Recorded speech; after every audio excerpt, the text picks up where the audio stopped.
జై శ్రీరామ్ అందరికి. మనం లాస్ట్ వీడియోలో బ్రహ్మగారు వాల్మీకి మహర్షి ఆశ్రమానికి వచ్చినంత వరకు చెప్పుకున్నాము. సో, ఈ వీడియోలో అక్కడి నుంచి కంటిన్యూ చేద్దాము. అయితే పిలవకుండానే చతుర్ముఖ బ్రహ్మగారు తన ఆశ్రమానికి రావడం చూసి వాల్మీకి మహర్షి గారు చాలా ఆశ్చర్యపోయారు. అలాగే బ్రహ్మకు ఎదురు వెళ్లి సవినయంగా, గౌరవంతో ఆయన్ని లోపలికి ఆహ్వానించి ఆయనకు ఆయనకు ప్రణిపాతం చేసి ఆయనను ఉచితాసనం మీద కూర్చుండబెట్టారు. తర్వాత బ్రహ్మగారు కూడా వాల్మీకి మహర్షిని కూర్చోమని చెప్పారు. తర్వాత వాల్మీకి మహర్షి గారు కూర్చున్నారు. ఇంకా బ్రహ్మగారు వాల్మీకి మహర్షితో ఇలా అంటున్నారు. "నీవు ఇందాక నదికి స్నానానికి వెళ్ళినప్పుడు అక్కడ ఒక మాట చెప్పి ఏమిటి ఇది శ్లోకంలాగా ఉందేంటి? ఇది ఇంత పాదబద్ధంగా అక్షరాలు ఇంత కరెక్ట్‌గా సరిపోయి ఇంత బాగుందేంటి శ్లోకంలాగా అనిపిస్తుంది" అని ఆశ్చర్యపోతున్నావు కదా! అది ఏంటంటే నా అనుగ్రహం చేతనే సరస్వతి దేవి నీ నాలుక యందు భాషించింది. అందుకని నువ్వు ఆ మాట చెప్పావు. ఇది రామాయణ కథ. ఒకసారి దీన్ని తిరిగి చూడు అనైతే చెప్పారనమాట. అయితే ఒకసారి మళ్ళీ దీన్ని అబ్జర్వ్ చేశామంటే ఫస్ట్ ఏమన్నారు? నిషాద ప్రతిష్టాం త్వమగమః శాశ్వతీః సమాః అని అన్నారు. నిషాదుడు అంటే బోయవాడు. అలాగే నిషాదుడు అంటే శ్రీమన్నారాయణుడు అని ఇంకొక అర్థం కూడా ఉంది. అయితే పాపనిశ్చయుడై కౌంచపక్షిలాగా యుక్తాయుక్త విచక్షణను మర్చి మా ఆడపక్షి అయిన మండోదరితో కలిసి కామసుఖాన్ని అనుభవిస్తూ తిరుగుతున్న 2 పక్షులలో మగపక్షి అయిన రావణాసురుడిని కుట్టి చంపినవాడా? నీవు అలా రావణాసురుడిని నీ బాణం పెట్టి కొట్టి చంపితే పక్షి అయిన మండోదరి ఏం చేస్తుంది?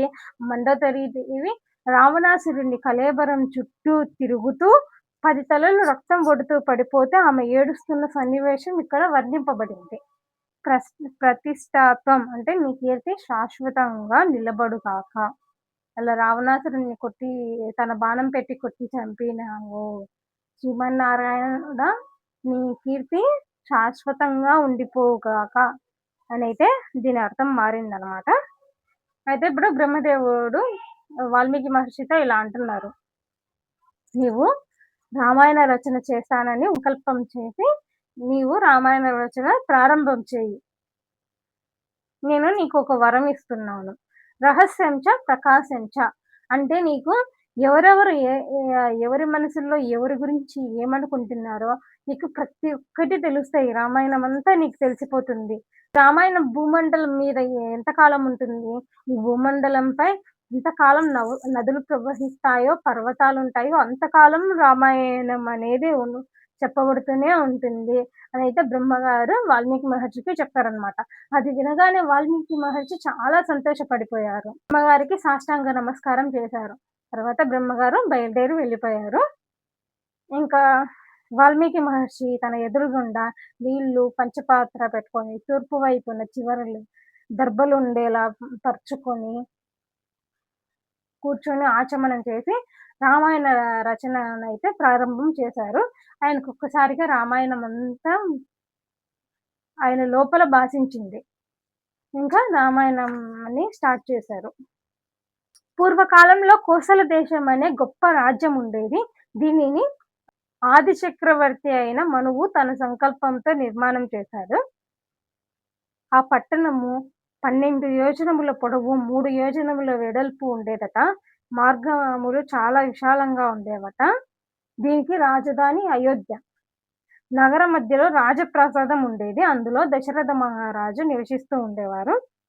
మంత్రులు, సేనాధిపతులు, ముఖ్యాతి ముఖ్యులైన వారందరూ ఆయన చుట్టూ ఉండేవారు.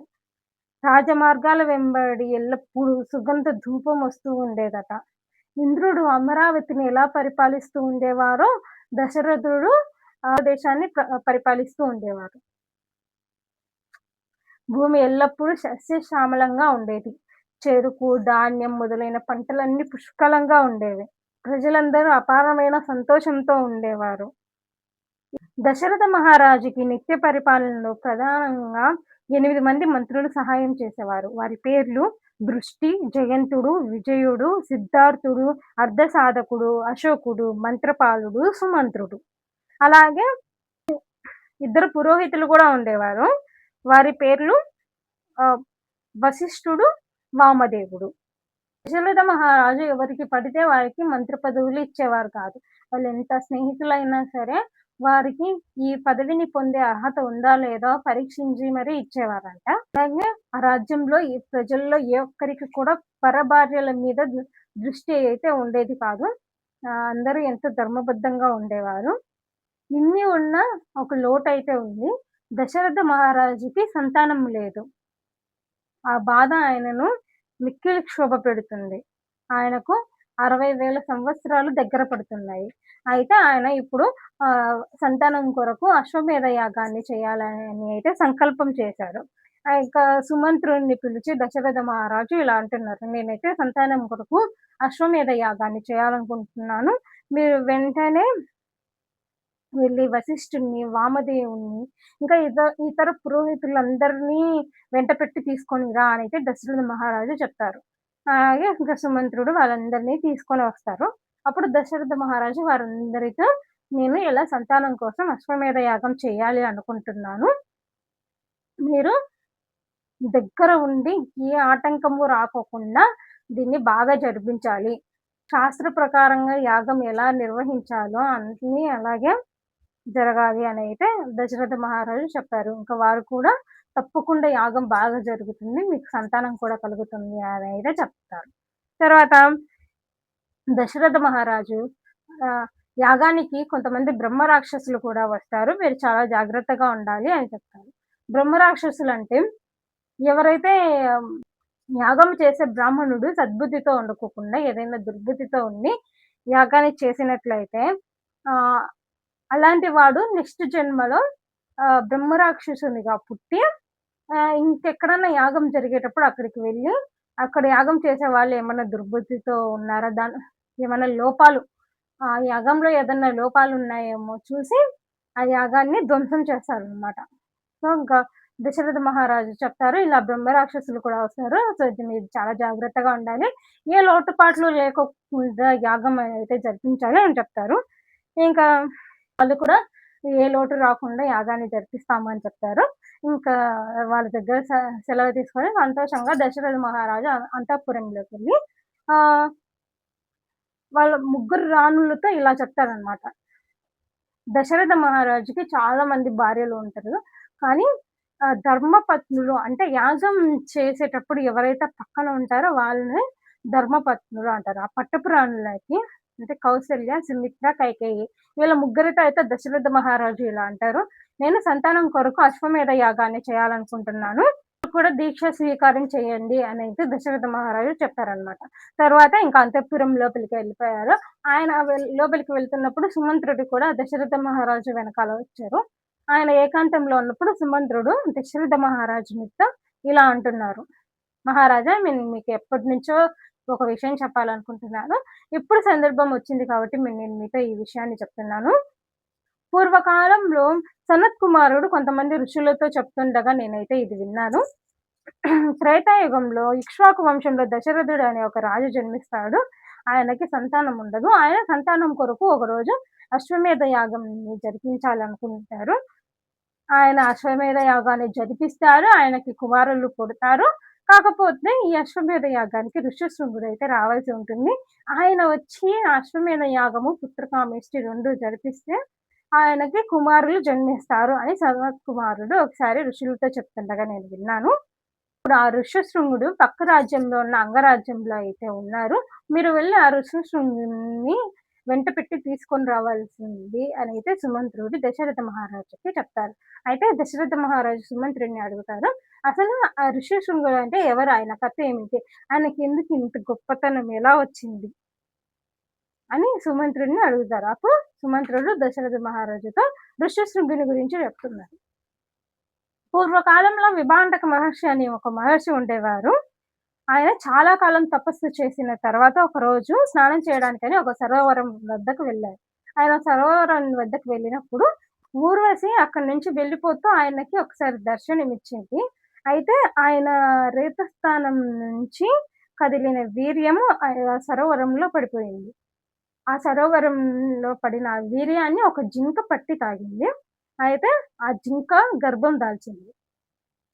ఆ జింక నుండి శిరస్సుపై కొమ్ము కలిగిన వ్యక్తి ఒకడు జన్మించాడు. శిరస్సుపై కొమ్ముతో పుట్టాడు కాబట్టి ఆయనను ఋష్యశృంగుడు అని పేరు పెట్టారు. విభాండక మహర్షి ఆ పిల్లవాడిని చాలా ఆశ్చర్యకరంగా పెంచారు. తండ్రి ఎప్పుడు కొడుకు దగ్గరే ఉండేవాడు. వేదమును, తపస్సును, యజ్ఞయాగాది క్రతువులను నేర్పాడు. ఋష్యశృంగ మహర్షినికి అసలు ప్రపంచం అంటే ఏంటో తెలియదు. ఎప్పుడు బయటికి రాడు, ఎవ్వరిని చూడడు. ఆయనకు ప్రపంచమంతా అంటే తాను, తన తండ్రి, పక్షులు, చెట్లు, నదులు, యజ్ఞయాగాది క్రతువులు చేయడము, ధూపాన్ని పీల్చడము, కేవలం ఇవి మాత్రమే తెలుసు. ఆయనకు కనీసము ఈ ప్రకృతిలో ఆడ, మగ అనే 2 వేరు వేరు శరీరాలుంటాయనేది కూడా తెలీదాయనకి.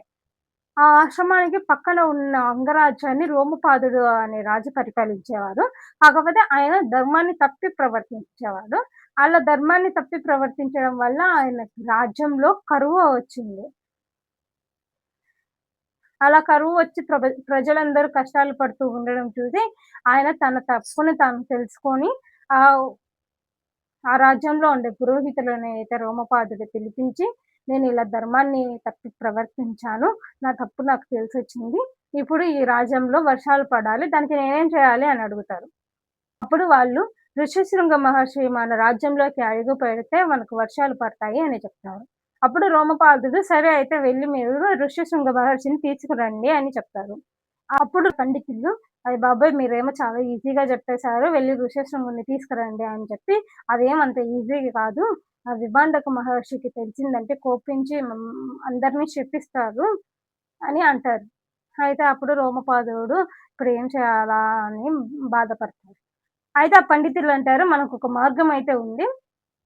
ఋష్యశృంగుడికి విషయ సుఖాలు ఏవి తెలియవు. కాబట్టి మనం కొంతమంది వేశ్యలనైతే అక్కడికి పంపించామంటే వాళ్ళు పక్కన విభాండక మహర్షి లేని సమయం చూసి ఏ ఇబ్బంది కలగకుండా వారికైతే వాళ్ళ ఇంద్రియాలను ప్రలోభపెట్టి మన రాజ్యానికైతే తీసుకొచ్చే అవకాశం అయితే ఉంటుంది. మనం ఒకసారి ఇది ప్రయత్నిద్దాం అని చెప్తారు. సరే అని చెప్పి వాళ్ళ రాజ్యంలో అతి సౌందర్యవంతమైన వేషాలను చూసి వాళ్ళని అందంగా అలంకరించి ఆ ఆశ్రమం దగ్గరికైతే పంపుతారు.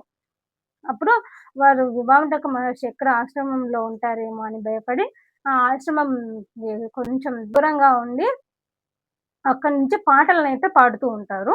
అప్పుడు ఆ ఋష్యశృంగునికి ఆ పాటలు వినపడి ఈ పాటలు ఎక్కడి నుంచి వస్తున్నాయా అని పాటలొచ్చే దిక్కుగా వెళ్ళి అక్కడ ఉన్న వేషాలనైతే చూస్తారు. ఇప్పుడు ఋష్యశృంగుడు వారితో ఇలా అంటారు. ఆహా! మీరెంత అందంగా ఉన్నారు. ఎంత అందంగా పాటలు పాడుతూ ఉన్నారు. మీరొకసారి మా ఆశ్రమానికి రండి. మీకు పూజ చేసుకుంటాను అని చెప్తారు. అప్పుడు వాళ్ళు సరే వస్తాము. మీ నాన్నగారు ఆశ్రమంలో ఉన్నారా అని అడుగుతారు.